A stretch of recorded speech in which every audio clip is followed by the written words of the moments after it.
se ariko umuhanda uragoye ubu bwo meze narabiretse maze umwaka uzuzura mu kwa 9 maze umwaka ntajya mu muhanda njye by'Imana impashye kandi pe Imana irangaburira. Hano wabaye iki? Ni mu muhanda nyine byagenze gute? Iyi nkovu urabona ni inkovu nini bifite igomba kuba ifite igisobanuro kiye. Igisobanuro nyine ngiye nashatse umugabo nshatse yabaga mw'abo bagore nawe ntazi ko abizi babona kuntu mfashe neza tubanye neza umugore avuga ko namujyanye uwo mugabo kandi umugabo tubana yari umusore ni nanjye umugore wari uwa mbere ashatse ko twari twanakundanye igihe kinini umugore yaranteze nsohotse mu nzu urwemburo yankoresheje afata urwembo aragukeba kugira ngo hatazagira umuntu wongera kuntereta ngo ndi mwizanye nuko byari bimeze hako none nubwo bankase n'ubundi umuntu anyene ntabwo yambura kuko ndabizi neza pudere ni se pudere se kintu vitagaragara ni kiro cyayankatiye yuko natuje umugabo wabo naramujyanye ngo nta kibarongora. Twavuga ko uyu mwana yakuvanye mu burayi? Yego yamvanye habi hamwe narinzirikiye satana akeneye kugira ngo nazanyikireyo kuko abo twabanaga mw'ubwo buzima benshi barapfu. Niwe wa mwana nyine turimo kuvuga waguye mu burayi yitwa nde? Yitwa Umunyurarembo Marie Jeanne Gift. Niwe wari mwise? Njye wayamwise. Wayamwite kubera iki wamwise gutyo? Kuko Umunyurarembo abaraciye mu irembo rugoye cyane kandi agaca mu irembo abandi banyuzemo ariko ye ryabaye inzitane riba rigoye cyane nyene namwise Umunyurarembo. Igihe kiza wumva wagize mu buzima bwawe kikagushimisha ikintu utazibagirwa mu buzima bwawe ni iki? Ikintu cyanshimishije mu buzima nuko niswe Mama Gift. Nkicara mu bantu cyangwa umwana akaza akambwira ngo Mama Gift ngo hari umuntu ugushaka. Cyo kintu cyashimishije kuba nanjye ndi mama witwa mama nyine. Kuba umubyeyi. Cyo cyaranshimishije cyane. Ubu tugeze noneho mu gihe ugeze noneho ku rwego rwo kuva mu muhanda noneho ukajya no kwa adopta umwana. Umwana wa mbere uba afite igihe kingana iki? Umwana mbere afite imyaka 4. Imyaka 4. Ujya kumwadopta ariko wowe ubwawe kuki utabyaye abana bawe kandi waramaze igihe kinini mu muhanda warabanaga n'abagabo? Njye impamvu na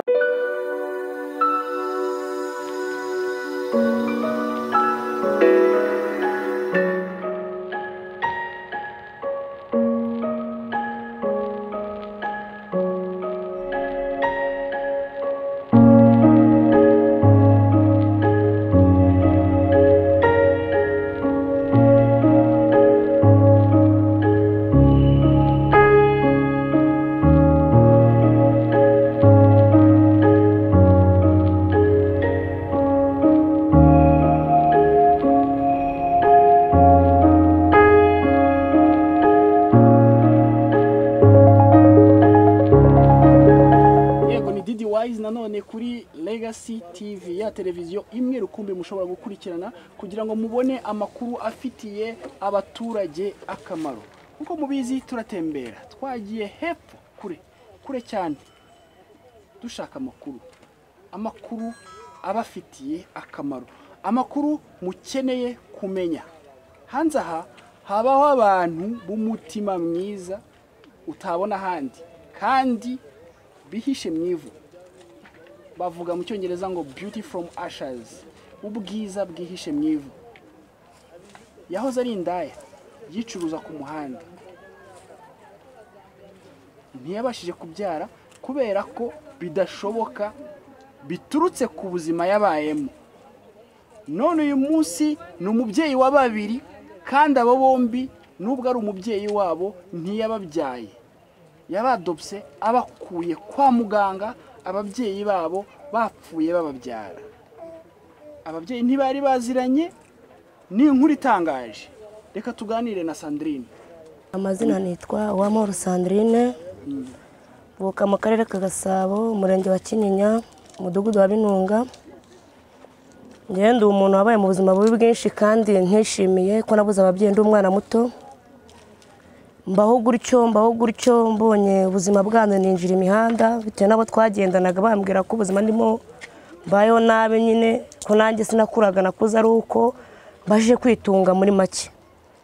Maze kwinjira rero imihanda ubuzima nabubayemo igihe Imana mu umugabo nawe arafungwa, subiramo mbusubiyemo baramfunga mu rugo barandekuza aho ntahiye mfite n'uruhinja mfite uriya mukuru mbona kuba iwacu n'umwana utari uwa famiriye ndababwira ntabwo byakunda ko nari nangiye gushwana nabo nsubira mu muhanda nshakisha uburyo nareba icyo gukora nkabona nyine biranze nko bati kuba ndi gukorera ingeso mbi mu mudugudu mvukamo mu bantu b'inyangamugayo wenda bagiye bazwi bamwe na bamwe ndavuga ngo nashaka icyo nakora nabwo ndakibona bareka nderekereho ntuzi tuganire none usubiye inyuma mu buzima muri ubwo buzima bw'imihanda ubuzima bw'imihanda bumeze bute bamubaho mute baba bakora iki izo ngeso mbuvuga neze ingeso z'ubusambanyi mu buraya kurara ugenda amajoro uri umuntu w'umukobwa ukabona ubikoreye mu hantu none uzwi cyane banabizi kuri umuntu wenda witonda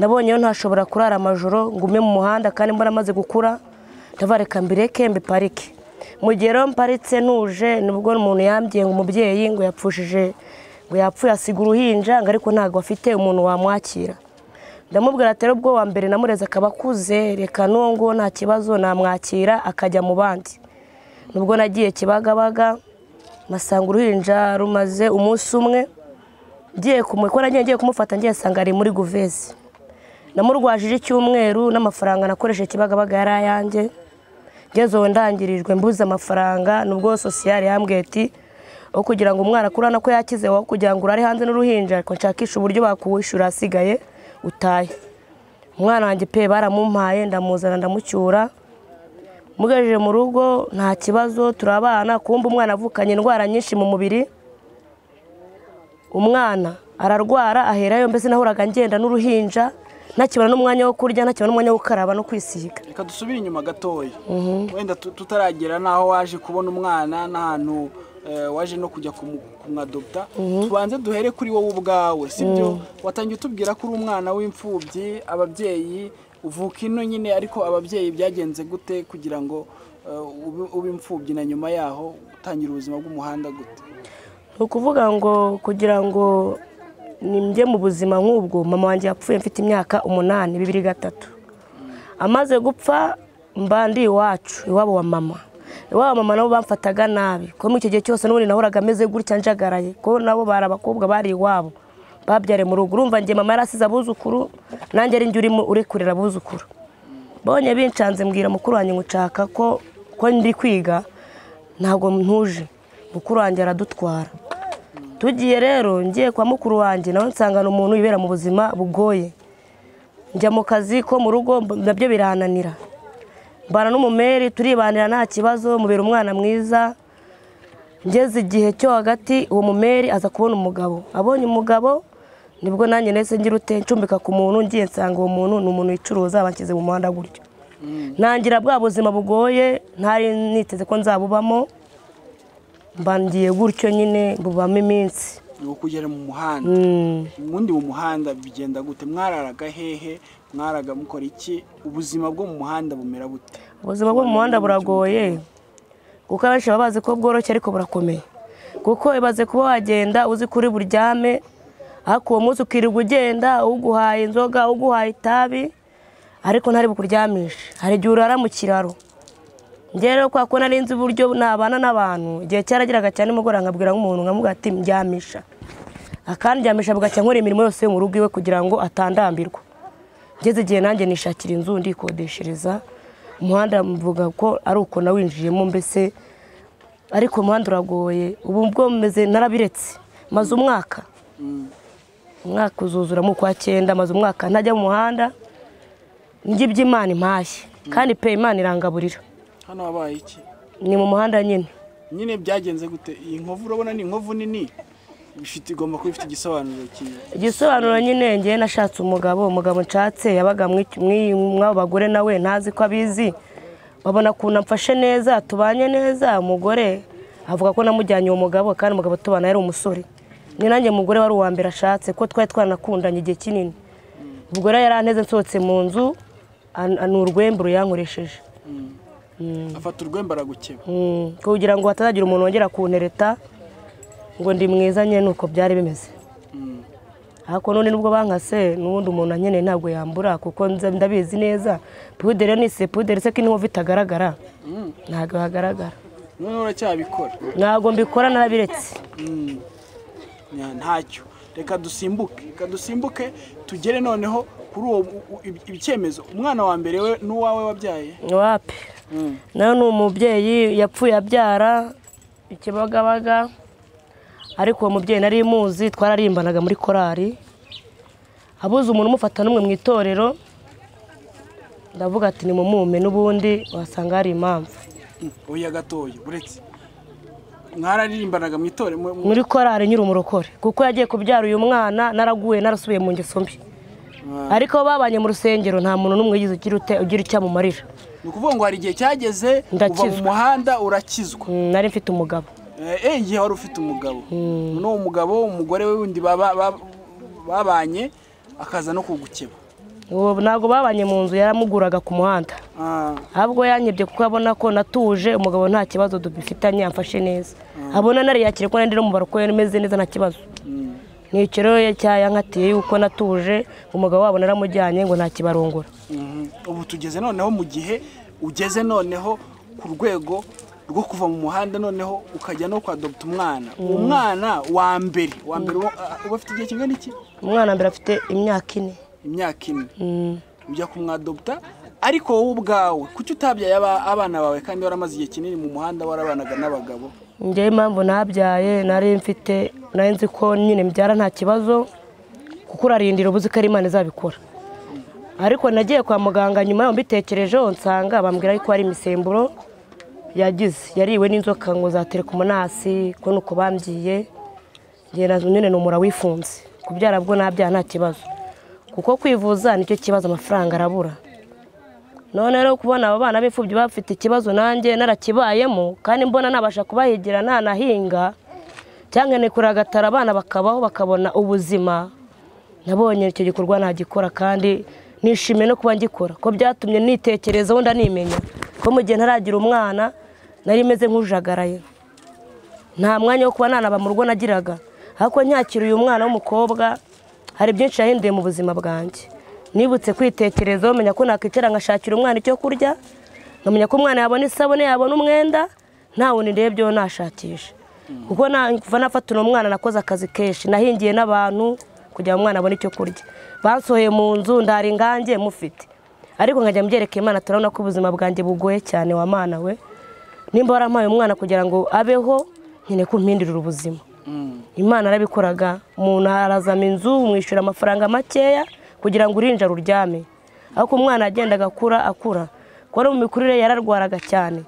Namujyana kwa muganga, Ikibagabaga babaga babizi ko umwana ari uwaho, baramuvuraga nta kibazo, bakamfasha n'amata umwana akayabona, n'umwenda abantu bafasha abantu ukabona banzaniye imyenda y'umwana pe, nta kibazo neze ngira. Imana yambaye hafi kandi andinze no guseba, yandize guseba, ndanayishimira rwose. Twavuga ko uyu mwana yakuvanye mu burayi? Yego, yamvanye habi, hamwe nari nzirikiye Satani akeneye kugira ngo nazanyicireyo, kuko abo twabanaga mu ubwo buzima benshi barapfuye, ndanabazi abenshi barapfuye. Hanyuma ugira gutya umwana wawe uragenda uramuzana. Nyina mwari muziranye? Nari muzi. Tubwire ku nkuru y'ukuntu byagenze. Niwe wa mwana nyine turimo kuvuga waguye mu burayi. Yitwa nde? Yitwa Umunyurarembo Marie Jeanne Gift. Niwe wari mwise? Njye wayamwise. Wayamwite kubera iki wamwise gutyo? Kuko Umunyurarembo abaraciye mu irembo rugoye cyane, kandi agaca mu irembo abandi banyuzemo, ariko we ryabaye inzitane riba rigoye cyane. Nyine namwise Umunyurarembo kubera ko irembo yaraciyemo namoraga rigoye. Mwita Marie Jeanne Gift kuko Gift ni impano yari Kadimana impaye bwa mbere, ko nyimara kumwakira numvisha ari ikintu gikomeye nakiriye muri jewe.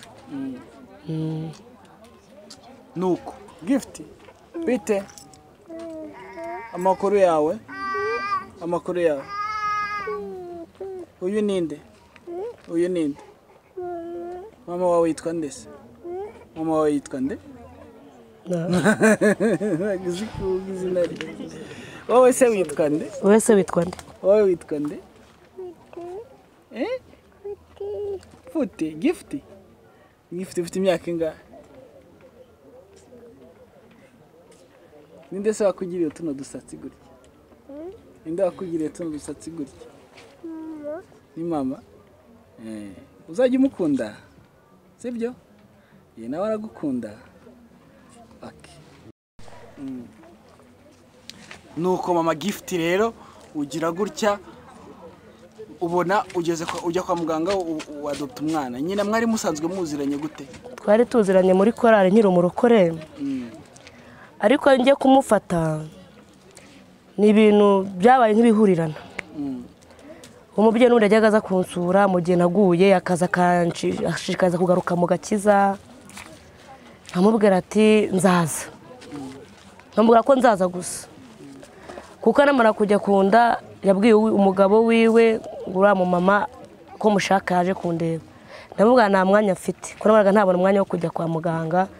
Urabizi umuntu ukiri mu by'isi abajagaraye bari muze nyine, iby'abandi ntababireba n'abanabyitayeho. Ubwo rero amaze gupfa nibwo, kuko papa w'uyu mwana ni umuntu umusaza cyane ntacyo yamumarira, nawe ni umuntu leta ifasha, aba mu cyiciro cya mbere, aba mu nzu leta imwishyurira, kuko arashaje cyane afite imyaka 70. Ubwo rero uyu mwana kumufata nuko nabonaga n'ubundi bufasha abukeneye, kuko umudugudu twabagamo ntacyo bari bamukoreye. Cyo kora nyuma kumufata mu icyo gihe umudugudu wajyaga umpa amata akiri muto cyane, ageze mu mezi 3 birahagarara. Mpera kurane nyine nanjye mufasha kugeza igihe nahise nimuka mva impande yabo, ko none nabonaga nta kintu bamfasha. Ndagira umwana ndamushakishiriza, arakura, durahageze ubu ngubu ibiryo byose ararya, nta kintu aturanye. Nawe ukamuhahira? Naramuhigiye pe, naramushakishirije rwose. Ubu ikigoranye ni ukujya kwiga, igihe cyo kujya gardienne cyageze. Ubu niho hantu nsigaye mfitiye ikibazo, kujya kwiga nicyo kibazo, ko nta bushobozi. Ujya wicuza ko wamufashe? Ntago njya nicuza. Wenda yakuvunnye, ubwo wenda yarwaye cyangwa yagize ate, ukumva uricuza icyatumye umufata, bikakubuza no kwigira mu kazi kawe wari umenyereye? Ntago nakicuza kurera umwana, ntago nakicuza, kuko impamvu ntakicuza, iyo atarwaye nkamutuma igikombe arakinzanira, namutuma umunyakawunzanira, kandi mbere natumaga w'abantu ugasanga baranamukubise. Ubu ntago nicuza.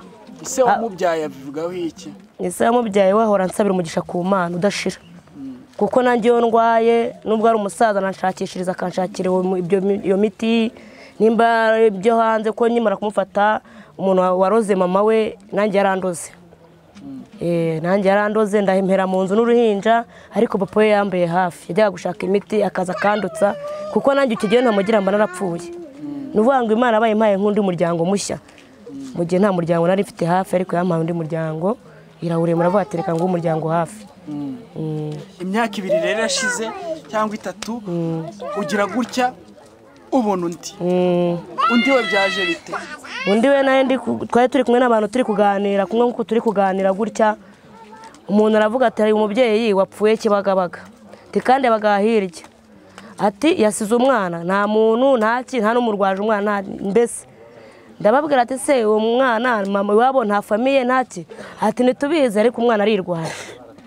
Ubwo rero aravuze ati se nimba nta kibazo byagira, ubwo uwo mwana aza akagira ute akegera undi, bose bagakura mbaha icyo bita umuco. Ubwo naragiye Kibagabaga, nyigerayo nsanga umwana arwajwe n'umudogiteri, umuganga ari umurwaje, barasimburanyaga nyine muri uwo munsi yavukiyemo. Ndagenda barambwira ati nimba ari uje kurwaza umwana, icara umurwaze nta kibazo. Barambwira nuko bari kubigenda babigenza. Nagiye nsanga umwana arwaye ameze nabi, nta mwuka, ko yavutse ananiwe. Namurwaje icyumweru cyose, ndara nicaye, ko nta muntu uryama arwarije muri newo. Umwana barambwira ngo nta kibazo afite, ni mucyure mujyane. Ubwo rero namujyanye ntazi ko yavukanye n'ibindi birwara muri we, ni indwara z'abana, ngo ari ubwo bita ngo urugonga, uruhima, n'undi bita ngo igihuhu. Izo zose nasanze umwana zirwaye. Natangiye kuvuza, ndavuza, na n'ubu ntarakira, ambase amafaranga yarashize, ubu naraparitse. Mbese Imana niyo yabikora kugira ngo mbone amafaranga umwe mvuza umwana, ko ntarakira. Kuko reba umwana ufite amezi 4 akaba afite ibiro 3, urumva ko nta gukura. Nkoresha umuco benyine. Ubu ngubu n'amata namukuye ndi kumuha agakoma, kubera ubushobozi byaranze n'iyi covid, guhiga bari ikibazo. Nuko rero n'uriya wa kabiri namubonye. We nyina wari umuzi? Ntago muzi, n'ubu n'ifoto ntago nayibona, narayatse narayibuze. Na se nuko nta wigeze ni ise naramubonye, ariko ngo yamusigiye abana. Ubwo urumva mbese nawe yabaye gutyo, nawe ni umunyabibazo. nawe yamusigiye abandi bana. Yamusigiye abandi bana 4. Abandi bana 4, uyu yari uwa 5. Ubwo nawe hari icyo gufasha kugira ngo arere umwana we anamuvuze? Kuko n'ubundi umwanya wo kumfasha n'aba bato y'abandi bararwaye. Ubwo namubwiye ati mu gihe uzajya ugira ikibono jya umenya. Ariko n'ubundi nawe afite ibibazo byinshi kuko ntago ari yegeranya amezi naracyari make kereka wenda ageze nko mu mwaka wenda azamaze kwiyegeranya yabasha kumfasha. Ariko nawe aracyafite ibibazo. Nabaye mwihoreye kuko mbona nawe ajagaraye. Kuko umuntu wari no nagiye kwa muganga asanga n'ubundi ngo yagize ikibazo akaba nk'umusazi. Urumva ko byari ibintu byamutunguye byamubayeho. Nigiye nafashije umwana na mpamvu nawe kumuvuna. Imana ibifite kuntu igomba kujya ibijyamo kujya nawe ndakure. Abana babiyandikishijeho bari mu gitabo cyari kirangamimerere. Uriya we ubuyobozi bwari bwamumaye kugira ngo mwandike mu gitabo kirangamimerere na mituweli banyandikiye igipapuro. Ubu no kuri mituweli umwana mbese ameze nk'ari ngiye wamubyaye n'ifishi yiwe ni njuriho. Kuko baravuze ati mu gihe n'abambere batari kwirangamimerere n'ibiki na mituweli byakuvuna mushireho umwana tumushire no ku gipapuro kiriya cy'amavuko. Nyine nuko bakwanditseho bose abana banyanditseho mituweli ni ngiye batangira buri kimwe cyose. Nuko uvuga ukuntu nyine bakwanditse kuri uriya wa kabiri uriya mutoya n'ubuyobozi bwabegemo ko bwabonaga n'ubundi abo ngabo nabo ari abantu wari umuntu nyine ufite abo ngabo nabo ntibanditse mu irangamimerere kandi bakabona kuri uriya muto agomba kuzamvuna mu gihe mufite yirirwa mvuna kuko barabiza abayobozi baravuze ati reka tumwandike kuri wowe n'ifishi by'umukingiza uzamukurikirane paka kuko twabonye kuzikurera urigora ukabarera abana bawe n'abawe kuko nabo bose babanyina base bagiye bampa ibipapuro banyanditseho kugira ngo batazakura bakagira ute bakaza kugira ikibazo ngo mbaha abana baramvunye. Nubundi n'uwa mbere ise twarandikiranye n'uwa kabiri twarandikiranye bose ubwo bari kuri nge bari kwirangamimerere yanjye ko mvuga ko nibwo ndi gushakisha ngo bagushakisha uburyo nshoboye kugira ngo abana banje bazabe bari hamwe nimba ari kuva no mu bukode nkabaho kuba nanapfa bakavuga wacu ati yasize abana ngaba abo yaruhiye nabo. Abana n'abanje nta kibazo. Uramutse ubonye ubushobozi bwo kwivuza wakwivuza ukongera ukabyara n'abandi niyo baba 10 kuko kubyara ni umwanda uturuka ku Uwiteka ko n'ubundi Imana ibaha batazabashobora bakanabajugunya hakongeye kubyara ntabwo byaba ikibazo ko ntabwo bigoye habura amafaranga. Habura amafaranga ntabwo bigwengeyeho gusa ntibyazakugora kurera abana ntabwo byamvuna ubusubara akazi ntashobora simfite imbaraga n'ubuyede nabukora ikibaga rwose bari kubaka amazu uyu azasigara arera mwene nyina si ukubasigira ibiryo ukajya kubahigira se nabarera niyo baba 10 ko ikibazo cyo mu mutima wanjye urukundo rwo rurimo kandi Imana nansize inshuti nubwo mbarera inshuti yagiye impa bagenda bamfasha gake gake nimba ngiye kujyana nkamusigira umuturanye akamusigarana atarebye ngo uruhinja rurubirire nimba nahari uyu muto baramugaburira iyo ngiye mba nzi ko umwana wanjye batari bagira ikibazo bararya nta kibazo. Igihe wumva cyakugoye cyane cyakubabaje mu buzima bwawe bwose ni kihe? Igihe cyambabaje mu buzima bwanjye bwose cyane kikanambabaza ni umunsi wa mbere nabayeho ndi kumwe n'abantu tuganira. Umunsi wa mbere nisanze mu muhanda kandi narinzi ko ntawubamo kuko nakuriye mu muryango ukijijwe nanjye narasenze igihe kinini nkisanga nanjye kuyangena nambaye mini ku muhanda uvugana n'umugabo utavuganye nawe mutanazi nawe akomoka.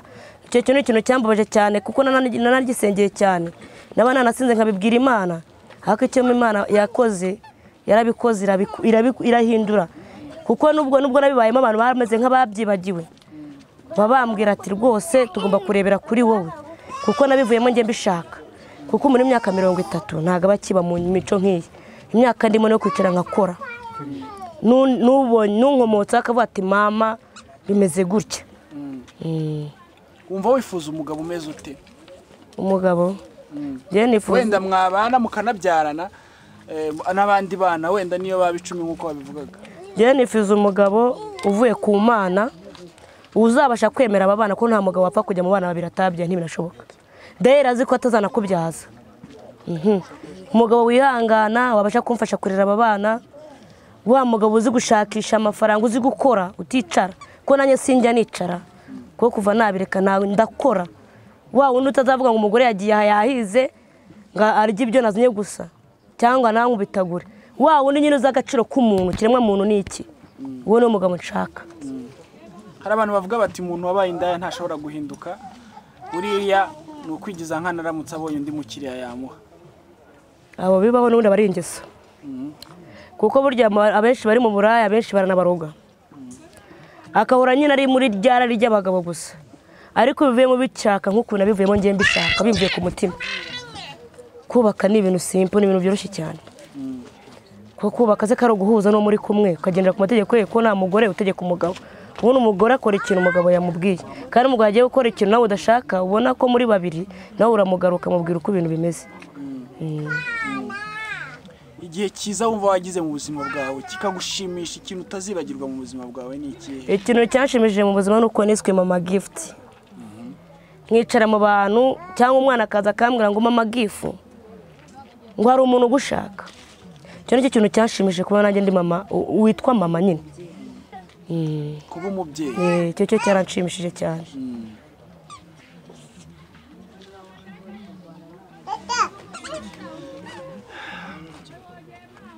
Hari ibintu byakurenga ukaba wabura n'icyo uvuga cyangwa se ukabura n'icyo wongeraho.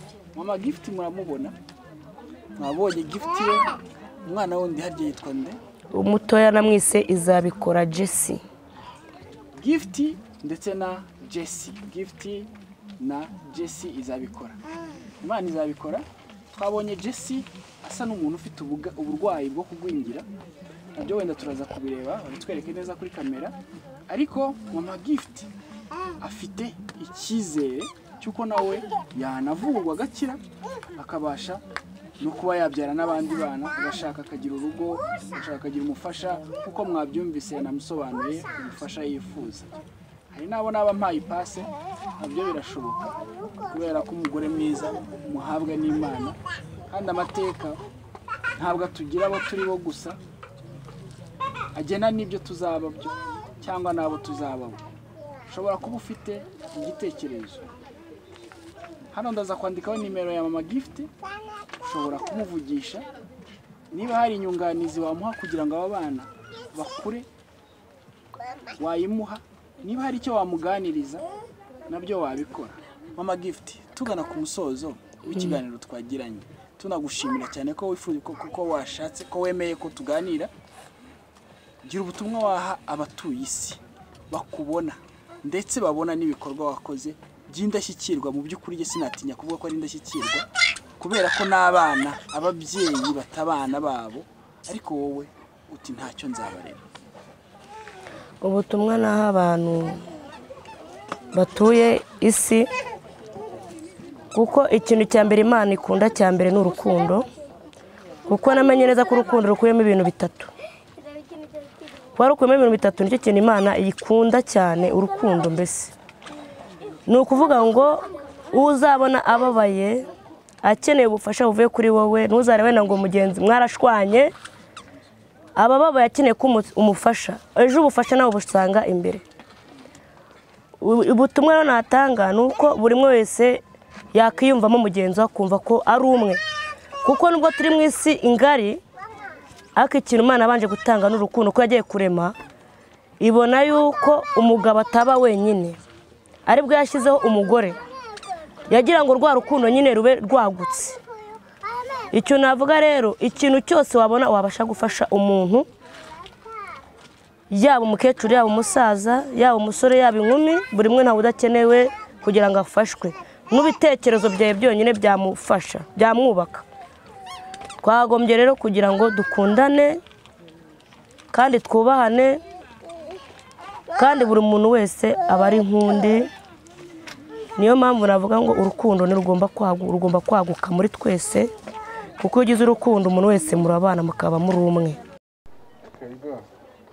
Uyu mwana yitwa Gift, naho uyu yitwa Jessie. Uyu ni umukobwa, uyu akaba umuhungu. Afite imyaka 3, uyu afite amezi 4. Bombi bahoze ari imfubyi, ariko uyu munsi bafite nyina wabashije kubadopta, abakuye kwa muganga ababyeyi babo bamaze kwitaba Imana. Reka mbereke ukuntu urukundo ari urukundo. Aha niho uyu mudamu atuye. Bisaba iki kugira ngo umuntu abe umubyeyi w'abana atabyaye? Si amafaranga menshi, ahubwo n'urukundo rwinshi. Reka tugende turebe ahantu batuye.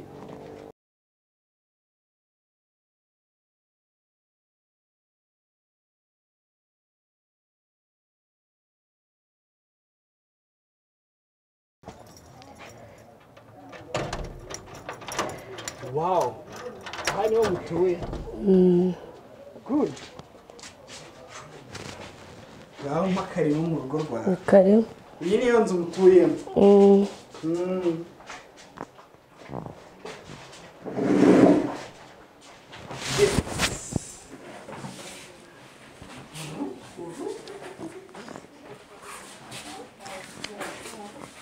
Jesse rero ngo ararwaye. Arwaye iki? Arwaye indwara zonka abana bita ingonga, uruhima n'igihugu. Yola. Ararembye koko dore ukuntu angana. Ubu se ntabwo ashobora kuvamo ubumuga? Iyo uvuwe umwana neza arongera akavayo, n'ubu nuko ubona namuvuje si uko yari ameze nk'umusaza. Abasha kurya se basi? No kunywa afite amezi 4. Oh.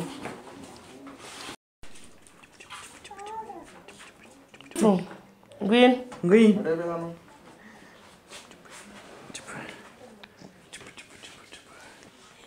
None se Jesse ntabwo arwaye n'amaso?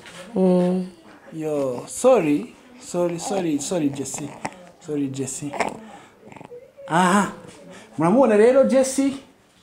Dore na gift.